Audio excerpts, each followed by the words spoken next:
អ្នកណាមិនល្បីថាអូននឹងគេស្រឡាញ់គ្នាខ្លាំងហេតុអ្វីប្រឹងលាក់បាំងបោកបេងដូងបងប្រាប់ថាបែកគេស្ដាប់ទៅដូចជាមិនសូវទំនងបើមុននឹង1 ម៉ោងឃើញគេអបអូនគេគ្រាន់សុំអោបជាលើកចុងក្រោយមុននឹងចាកចេញព្រោះអារម្មណ៍ស្រឡាញ់អូនធ្លាក់ដល់សួរ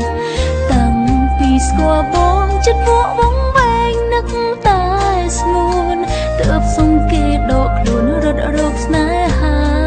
ពិត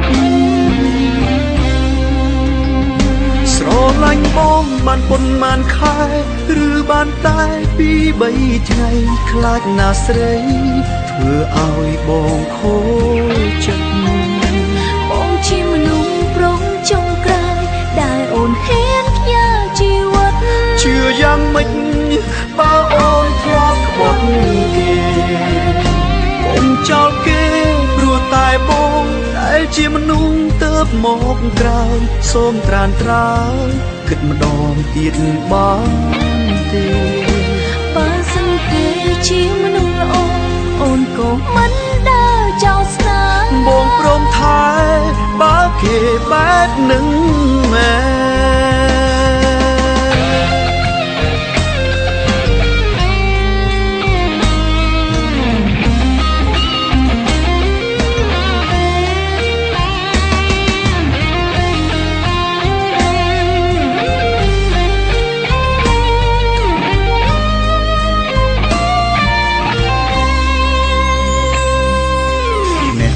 ណាមិនល្បីថាអូននឹងគេស្រឡាញ់គ្នា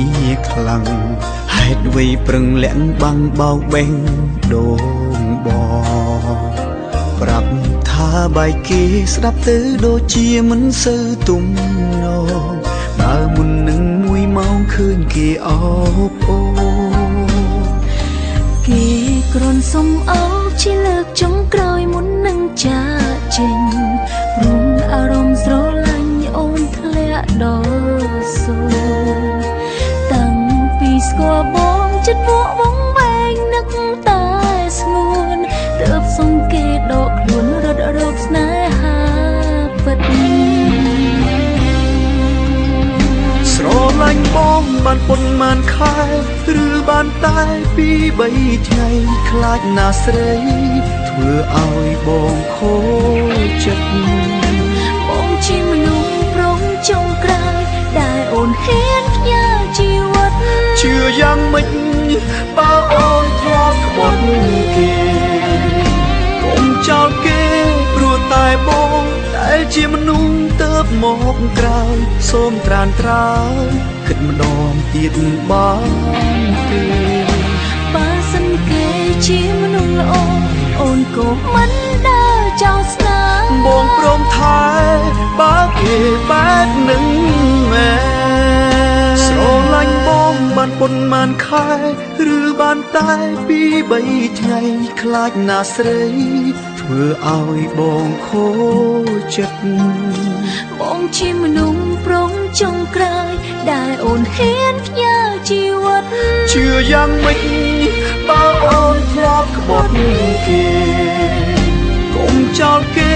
ព្រោះតែបងដែលជាមនុស្សទៅមកក្រោយសូមត្រានត្រើយគិតម្ដងទៀតបងទេបើសិនគេជាមនុស្សល្អអូនក៏មិនដើរចោលស្នេហ៍បងព្រមថែបើគេបែបនឹង